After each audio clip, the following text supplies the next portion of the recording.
In part 2 of the Serialized Content Framework by Caspian Studios, we're going to be talking about one of the most important questions that you can ask yourself as a marketer. How do you engage with prospects that are either high intent or the 95% of people who aren't ready to buy just yet? So the biggest thing that we have noticed over the past few years is that buyer behavior has changed fundamentally. People are really hard to reach now.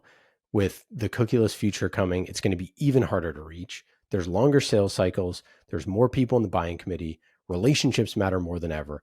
And of course, 67% of people are doing all of their research before they even talk to sales. So we know that it's really hard to get in front of this, group of people who haven't yet bought. And most of them are only buying with 5% of their time, right? They enter into a buying decision and then they say, okay, we're going to evaluate who we want to get. We're going to make some decisions. We're going to bring it up to the entire group. We're going to go through the procurement process, and then we're going to make a decision. And if you don't get in front of them right in that high intent period, then it's really challenging.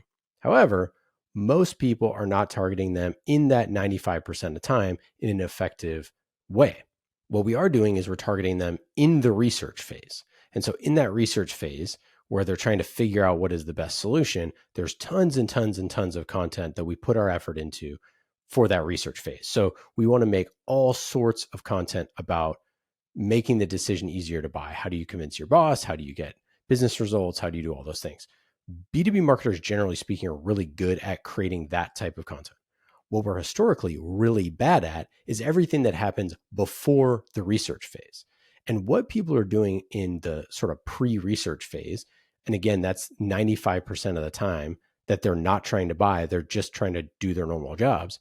They're doing things like scrolling on LinkedIn or, hanging out with their friends at an event, or they're joining group chats, or they're joining private communities, or they're listening to podcasts while they're driving to work or walking their dog. They're watching videos at work or watching YouTube. They're going to small batch events that are curated by marketing teams or other trade organizations.